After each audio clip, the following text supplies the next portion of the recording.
রান্না করব মুরগির বিরিয়ানি। এই জন্য সব কিছু রেডি করে নিয়েছি। মুরগি ছোট ছোট করে কেটে ভেজে নিয়েছি। আলু দিব দেখে আলুও ভেজে নিয়েছি। নিয়েছি বাদাম বাটা, চিনি, আদা বাটা, রসুন বাটা, কাঁচামরিচ, বিরিয়ানি মশলা, বাদাম, দুধ, পেঁয়াজ বেরেস্তা এবং সবশেষে পোলাও চাল। কীভাবে রান্না করি দেখতে হবে। পেঁয়াজ বেরেস্তা দেখতে হবে। পেঁয়াজ ভেজে নিয়েছি, দিয়ে দিচ্ছি দুধ। আপনারা চাইলে পানিও দিতে পারেন। দিচ্ছি বাদাম বাটা,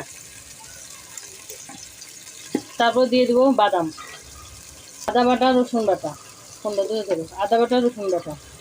এখন দিয়ে দেবো বিরিয়ানি মশলা। অর্ধেকটা দিব, বাকি অর্ধেকটা পরে দিব। একটু ঝালের জন্য দিয়ে দেবো মরিচের গুঁড়া। মশলা কষানো হয়ে গেছে, কারণ তেলটা উপরে উঠে এসেছে। এখন দিয়ে দেবো ভাজা মুরগির মাংস আর আলু। দিয়ে দেবো চিনি, দিয়ে দিব গরম পানি। হয়ে গেছে, এখন উঠিয়ে নেব। রান্না করা মাংস আলু আলাদা করে উঠিয়ে রাখলাম। এখন দিয়ে দিব পোলাও চাল।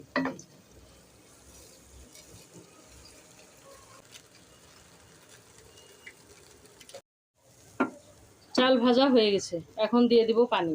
যেহেতু আমি 5 পট চাউল নিয়েছি, তার জন্য 10 পট পানি নেব। এখন রান্না হওয়ার জন্য ডেকে দিব। বিরিয়ানি রান্না হয়ে গেছে, দেখেন কত সুন্দর ঝরঝরা হয়েছে।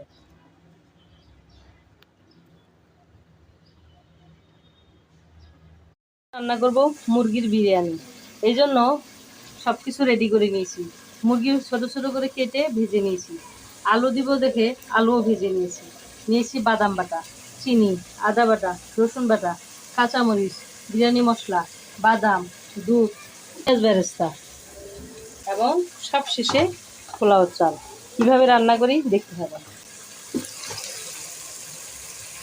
পেঁয়াজ বেরেস্তা দেখতে হবে। পেঁয়াজ ভেজে নিয়েছি, দিয়ে দিচ্ছি দুধ। আপনারা চাইলে পানিও দিতে পারেন। দিচ্ছি বাদাম বাটা, তারপর দিয়ে দেবো বাদাম, আদা বাটা, রসুন বাটা, আদা বাটা, রসুন বাটা। এখন দিয়ে দেবো বিরিয়ানি মশলা।